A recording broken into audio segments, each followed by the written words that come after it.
खबर इस वक्त की मैं आपको बता दूं, भारतीय जनता पार्टी ने विरोधियों पर करारा हमला बोला है। भारतीय जनता पार्टी के नेता विरोधियों पर हमलावर हैं, सनातन पर बयान देने को लेकर हमलावर है और बीजेपी के नेता कह रहे हैं कि विपक्ष के दिमाग में बीमारी है।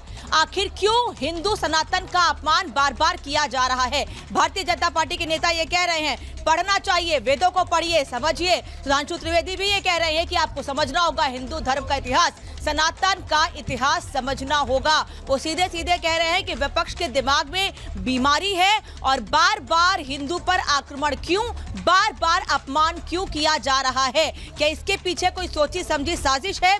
ये सवाल भारतीय जनता पार्टी विपक्ष से पूछ रही है, क्योंकि विपक्ष की ओर से लगातार हिंदू धर्म सनातन को लेकर जो बयान दिए जा रहे हैं उससे साधु संतों के साथ बीजेपी में भी नाराजगी है।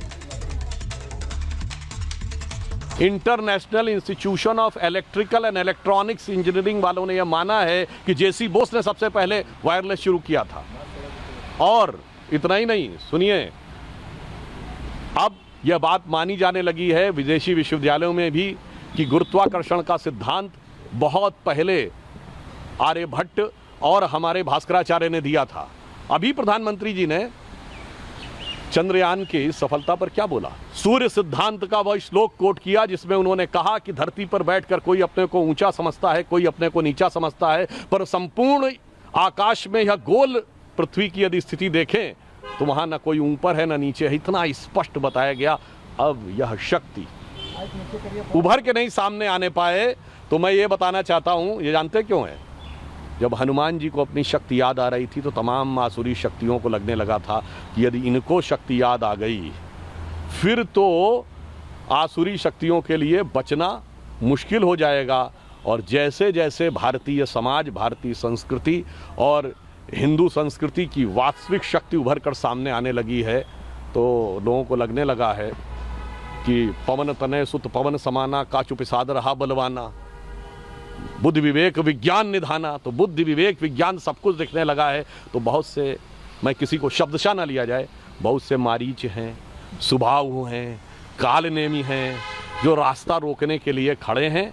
इसलिए जो आपने प्रश्न किया वो बहुत युक्ति संगत है कि लगातार इस पर आक्रमण क्यों हो रहा है। और मैं उनसे कहना चाहता हूं, विशेषकर मैं कांग्रेस पार्टी से, कि आपके नेता अगर मिस्टर परमेश्वर ये कहते हैं और आपके अलायंस सहयोगी उदय निधि ये कहते हैं कि हिंदू धर्म एक डिजीज है, तो मैं याद दिलाना चाहता हूं कि एटम बम के आविष्कारक रॉबर्ट ओपेनहाइमर को गीता में प्रेरणा नजर आती है। एटॉमिक स्ट्रक्चर देने वाले नील्स बोर ने अपनी किताब में लिखा है कि मैं उपनिषदों को पढ़ता था।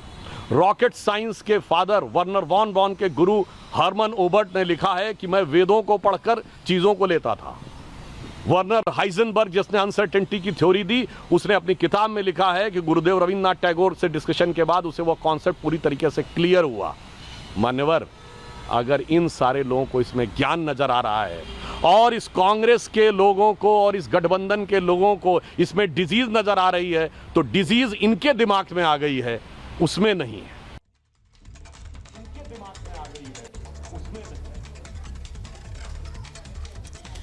तो सुधांशु त्रिवेदी को सुन रहे थे आप, जो कह रहे हैं कि विपक्ष के दिमागों में बीमारी है और इसीलिए देखिए तीखी तीखी प्रक्रिया जो है वो अलग अलग जगह से सामने आ रही है। प्रहलाद सिंह पटेल ने क्या कुछ कहा है, आइए आपको सुनवाते हैं।